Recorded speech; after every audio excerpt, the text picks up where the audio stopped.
Pakistan, you're from Bangladesh, you're from Sri Lanka, you're from England. No. Inclusivity has to really mean it. We're talking about following ECB cricket club guidelines, following the constitution of inclusivity, having a diversity and inclusion officer within our club committee, not just the basis of the basics element that you've got a club safeguarding officer and it ends there. Inclusion will be practical.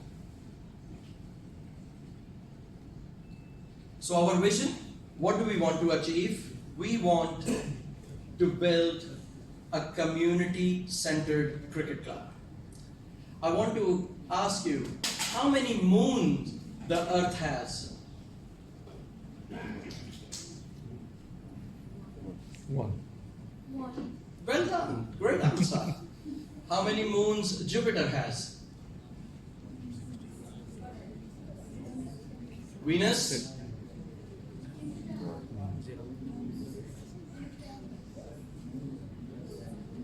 Venus has 3. But that's okay.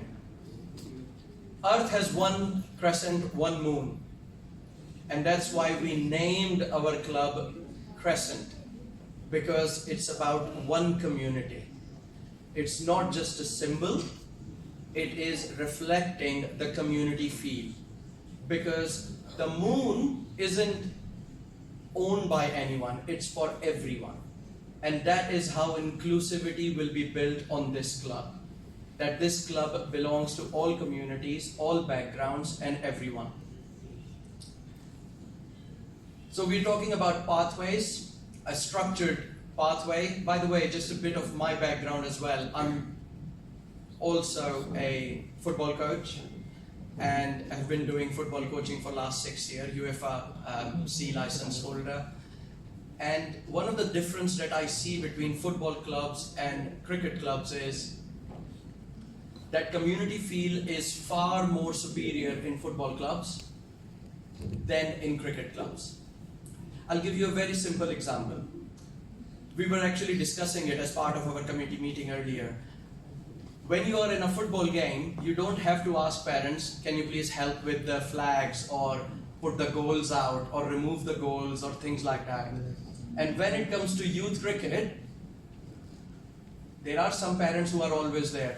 I can see some parents here who are always there putting the flags out, helping with setup, but it's not there. A lot of the time we see in cricket clubs in the past is parents dropping kids and picking them up after 6 hours. So we want to improve that by giving a community feel. And one thing I really loved about the Club Cricket Conference video, how you had all those stalls and food and everything else, and it was showing and reflecting a pure community feel with that regard. Now we don't want to just focus on players, we also want to focus on if these players want to go on and develop into coaching and develop into umpiring. Now my son's here, he's 14, his football club already promoted him and he is now an official referee at the age of 14, and he can referee 2 years junior teams. How many 14-year-olds do we have who would have done cricket umpiring course? Not many. And that's some of the things that we are thinking about as part of the development plan for this club. From a transparency and governance perspective, the most important thing for us was creating a not-for-profit community interest company.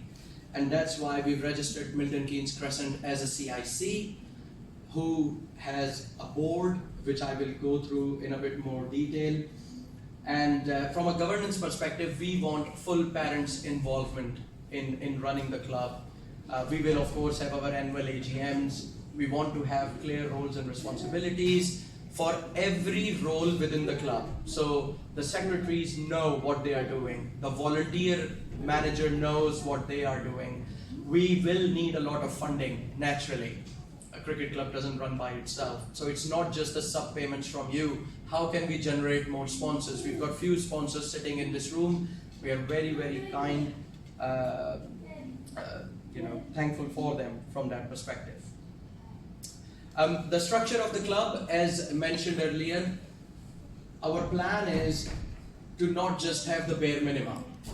The reason I've highlighted the 3 orange is that is the bare minimum requirement as per ECB constitution that you need in a club to run a cricket club. You need a chairman, you need a secretary, you need a treasurer. A community club is not run that way. You need patrons. We've already discussed, we've got amazing patrons of the club who will support us in our development, challenge us, guide us, and put us to account, very much like an audit committee. So the governance, policies, decisions and oversights, fundraising, sponsorships, social media management, and this is where you all come in as parents, part of the community, part of the structure of the club. It's always difficult to take time out and volunteering. You don't get paid to be a volunteer. I don't get paid to be the chair of Milton Cricket Club. None of the people here get paid to do it. Volunteering is giving back. It's the best form of sadqa jariyah.